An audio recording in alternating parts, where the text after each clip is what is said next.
Hello दोस्तों, math study with Hariram classes में आप सभी का स्वागत है।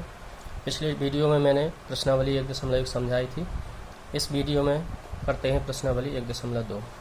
पहला प्रश्न है, नीचे दिए गए कथन सत्य हैं या असत्य हैं, कारण के साथ अपने उत्तर दीजिए। ठीक है, तो पहला कथन है, प्रत्येक अपरिमेय संख्या एक वास्तविक संख्या होती है। इसके लिए हमें कारण भी बताना है। तो प्रश्न है कि प्रत्येक अपरिमेय संख्या एक वास्तविक संख्या होती है। इसका उत्तर होगा सत्य। ठीक, क्यों होगा? क्योंकि वास्तविक संख्याओं का संग्रह परिमेय और अपरिमेय संख्याओं से बना होता है। ठीक है, अब दूसरा कथन है, संख्या रेखा का प्रत्येक बिंदु करणी m के रूप का होता है, जहां m एक प्राकृत संख्या है। ये कथन असत्य है, क्योंकि कोई भी ऋणात्मक संख्या किसी प्राकृत संख्या का वर्गमूल नहीं हो सकती। ठीक है, संख्या रेखा खींचते हैं तो संख्या रेखा पर ऋणात्मक धनात्मक दोनों अंक होते हैं, तो वर्गमूल में ऋणात्मक संख्या नहीं हो सकती, इसलिए ये कथन असत्य है। तीसरा कथन है, प्रत्येक वास्तविक संख्या एक अपरिमेय संख्या होती है। ये कथन असत्य है। एग्जाम्पल के तौर पर, जैसे 2 वास्तविक संख्या है परंतु अपरिमेय संख्या नहीं है। अब देखते हैं इसका दूसरा क्वेश्चन, क्या सभी धनात्मक पूर्णांकों के वर्गमूल अपरिमेय होते हैं? यदि नहीं, तो एक ऐसी संख्या के वर्गमूल का उदाहरण दीजिए जो एक परिमेय संख्या है। तो इसका उत्तर देखते हैं, नहीं। उदाहरण जैसे करणी 4 का वर्गमूल क्या होता है? 2 होता है। और करणी 9 का वर्गमूल 3 होता है। करणी 16 का वर्गमूल 4 होता है, जो यहाँ पर एक कथन कैसा हो जाएगा? असत्य। ठीक है, तो अब प्रश्न तीसरा देखते हैं। तीसरा प्रश्न है, दिखाइए कि किसी संख्या रेखा पर करणी 5 को किस प्रकार निरूपित किया जा सकता है। तो संख्या रेखा पर हमने सबसे पहले क्या करना है? सबसे पहले हम इसके लिए एक संख्या रेखा खींचेंगे। संख्या रेखा के लिए हमें एक चांदी की आवश्यकता होगी, एक स्केल और प्रकार की आवश्यकता होगी। ठीक है, तो इसके लिए सबसे पहले हमने क्या किया, एक संख्या रेखा खींची। यहाँ पर बीच में 0 नाम दिया। 0 से 1-1 सेंटीमीटर की दूरी पर इस प्रकार से 1-1 सेंटीमीटर की दूरी पर इकाइयाँ दी। जैसे 0 के दाहिनी ओर धनात्मक अंक और 0 के बाईं ओर ऋणात्मक अंक लेते हैं। अब 0 से 2 तक यहाँ पर हमने a नाम दिया, इसको हमने 2 इकाई मान लिया। ठीक, और यहाँ पर हमने चांदी की सहायता से ये 90 अंश की सीध में 1 इकाई ली, जैसे हमने b नाम दिया और b को o से मिला दिया। तो ये OB जो है, ये एक समकोण, चूंकि OAB, यहाँ हमने इसको O नाम दे दिया। OAB एक क्या बन गया? समकोण त्रिभुज। तो पाइथागोरस प्रमेय लगाते हैं कि कर्ण का वर्ग बराबर लंब का वर्ग धन आधार का वर्ग। तो OB का वर्ग बराबर ये 2, लंब क्या है? 1, तो 1 का वर्ग, आधार 2 इकाई माना है तो 2 का वर्ग। तो 1 का वर्ग 1 होता है, 2 का वर्ग 4, तो 4 और हो गया 5। अब चूंकि यहाँ OB का वर्ग था तो वर्ग का हमने पक्षांतर किया तो एक करणी लग गया, तो करणी 5। जो O से B तक की दूरी है वो क्या हो जाएगी? करणी 5 हो जाएगी। अब चूंकि हमें संख्या रेखा पर दर्शाना है तो इसके लिए हमने क्या किया, O से B तक की दूरी प्रकार की सहायता से लेते हैं, इतनी दूरी ली और यहाँ से एक चाप काटा हमने, तो जो इस संख्या रेखा पर C बिंदु पर काटता है, तो जो O से B तक की दूरी है और O से C तक की दूरी है वही करणी 5 है। इस प्रकार हमने लिखा कि OB बराबर OC बराबर करणी 5। इस प्रकार से इस प्रश्नावली का तीसरा प्रश्न कंप्लीट हुआ। चौथा प्रश्न कक्षा के लिए क्रियाकलाप है, इसलिए इसको नहीं करेंगे। अब चलते हैं प्रश्नावली 1.3 पर। प्रश्नावली 1.3 का पहला क्वेश्चन है, निम्नलिखित भिन्नों को दशमलव रूप में लिखिए और बताइए कि प्रत्येक का दशमलव प्रसार किस प्रकार का है। यानी इसमें यह बताना है, यदि पूरा भाग चला जाता है हर वाली संख्या का अंश वाली संख्या में, तो लिख देंगे कि यह शांत दशमलव है। और यदि बार बार शेष बचता है भाग देने के बाद भी, तो यहाँ लिखेंगे अनवसानी अनावर्ती दशमलव। ठीक है, तो सबसे पहले है 36/100। इसको हम हल करते हैं। तो क्या करना है, 36 में हमेशा ये ध्यान रखना है कि हर वाली संख्या का भाग ही हमें देना है। अब क्योंकि 100 का 36 में भाग जाएगा नहीं, इसलिए 0 लगा के जब दशमलव लगाएंगे तभी यहाँ पर 0 बढ़ेगा। तो 100 का भाग 360 में देंगे तो 100 तिया 300 हो जाएगा, बचेगा कितना? 60। एक 0 बढ़ा देंगे तो 100 छक्के 600 हो जाएगा। शेष कितना बचा? 0। जब शेष 0 बचता है तो भाग की प्रक्रिया पूरी हो जाती है। इस प्रकार 36/100 बराबर कितना आ जाएगा? 0.36। अब चूंकि भाग पूरा चला जाता है इसलिए यहाँ लिखेंगे हम शांत दशमलव। ये हो जाएगा शांत दशमलव। अब दूसरा है इसी का 1/11। तो यही प्रक्रिया हमें इसमें भी करना है कि 11 का भाग देंगे हम 1 में, तो अब भाग नहीं जाएगा। 0 लगा के जब दशमलव लगाएंगे तो 1 0 बढ़ा देंगे। इसके बावजूद भी यदि भाग नहीं जाता है तो 1 0 ऊपर बढ़ा के 1 0 नीचे बढ़ा देना है। ठीक, तो अब ये हो जाएगा 100। तो 11 × 99, 100 में से 99 घटाया तो कितना बचेगा? 1। अब 1 0 फिर लगा देते हैं, फिर भी भाग नहीं जाता है तो फिर 1 0 ऊपर लगाते हैं, 1 0 नीचे, तो 11 × 99, फिर 1 बचेगा और यही प्रक्रिया अनवरत चलती रहेगी। इसका मतलब 1/11 का मान होगा 0.0909 और डॉट डॉट लगा देंगे। इसका मतलब भाग की प्रक्रिया कभी खत्म नहीं होगी। इस प्रकार 0.09 और इस पर हम एक बार लगा देंगे। इसका मतलब है 0.9 की आवृत्ति बार बार हो रही है। इस प्रकार इसका दशमलव निरूपण क्या होगा?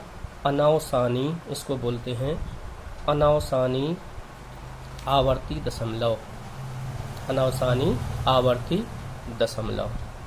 ठीक है, अब इसका देखते हैं अभी तीसरा क्वेश्चन। तीसरा है 4 सही 1/8। इसको पहले परिमेय संख्या यानी बटे में बदलेंगे तो 8 चौके 32 और 1 33/8।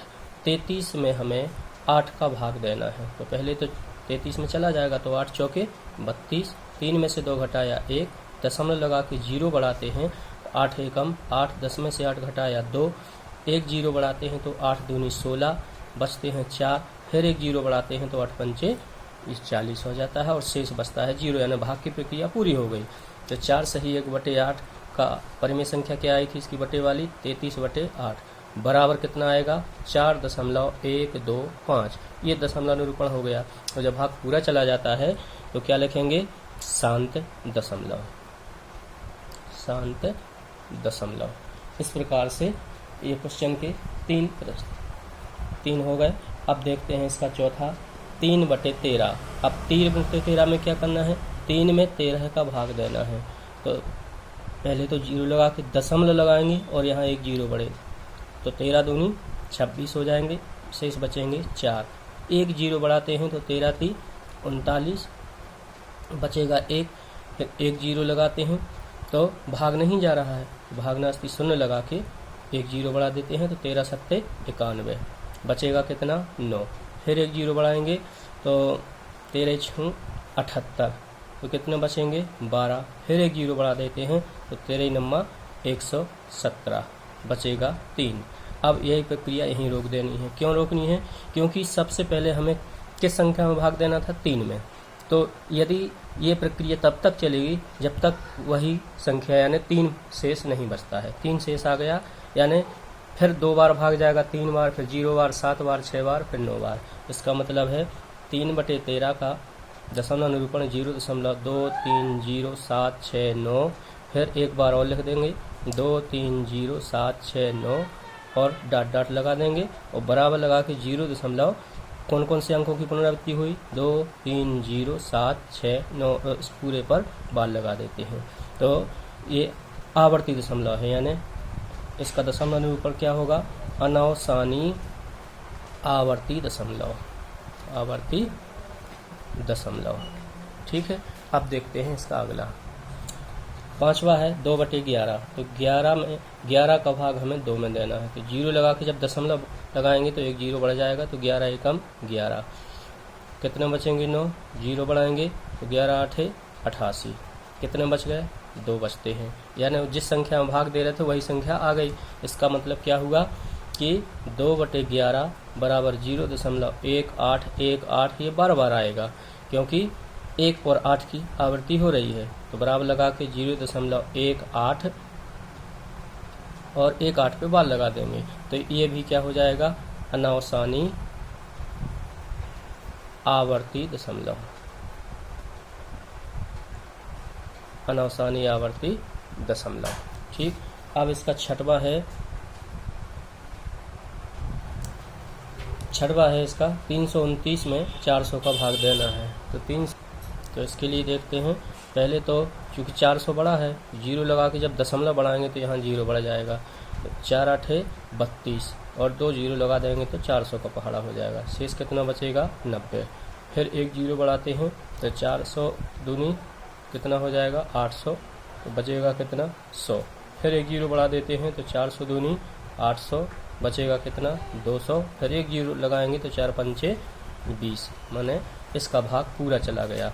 तो 329/400 बराबर कितना आ गया 0.8225, यानी भाग पूरा चला गया। तो इसमें क्या लिखेंगे हम शांत दशमलव। ठीक है, अब देखते हैं अगला क्वेश्चन। तो अगला क्वेश्चन ये इस प्रकार से है कि हम जानते हैं कि 1/7 का मान 0.142857 और इस पर बार लगा है, अर्थात 1 से 7 तक के अंकों की बार बार आवृत्ति हो रही है ना, पुनरावृत्ति हो रही है। तो वास्तव में लंबा भाग दिए बिना क्या आप यह बता सकते हैं कि 2/7, 3/7, 4/7, 5/7 और 6/7 के दशमलव प्रसार क्या है? यदि हाँ तो कैसे? तो संकेत में भी लिखा है कि 1/7 का मान ज्ञात करते समय शेष फलों का अध्ययन सावधानी से करिए। तो सबसे पहले इसका हल देखते हैं। तो प्रश्न में हमने तो पहले क्या लिखा, 1/7 का मान 0.142857 लिखा। अब क्रम से जो मान ज्ञात करना है 2/7, 3/7, 4/7, 5/7 और 6/7 लिखे। अब चूंकि 2/7 को हम क्या लिख सकते हैं 2 गुणा 1/7, 3/7 को 3 गुणा 1/7, 4/7 को 4 गुणा 1/7, 5/7 को लिख सकते हैं 5 गुणा 1/7 और 6/7 को लिख सकते हैं 6 गुणा 1/7। अब यहाँ पर 2 गुणा, क्योंकि 1/7 का मान ये दिया है 0.142857, तो सभी में हमने 1/7 के मान ये लिख दिए हैं। अब क्या करना है, यहाँ पर जो 1/7 का मान दिया है इसका 2 से गुणा, यहाँ 3 से गुणा, यहाँ 4 से गुणा करना, यहाँ 5 से गुणा और यहाँ 6 से गुणा करेंगे।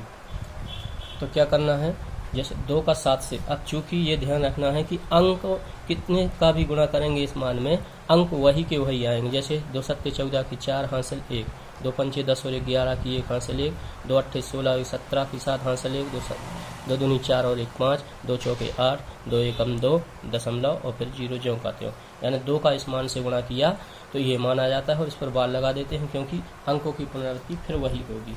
ठीक है, क्योंकि इस जो 1/7 का जो मान है वो 0.142857 बार है।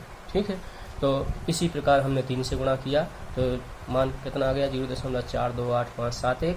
इसकी मैं ट्रिक बता देता हूँ कि जैसे 2 सत्ते 14 में यहाँ 4 लिखा। अब चूंकि इस मान से देखिए 4 फिर 1 7 फिर 5 फिर 8 और 2 और उसके बाद दशमलव 0, यहाँ 3 का 7 से गुणा किया, 3 7 1 का इसकी 1 लिख दी। अब चूंकि 1 यहाँ है, अब 1 के बाद क्या आएगा 7 5 8 2 4, यही क्रम है।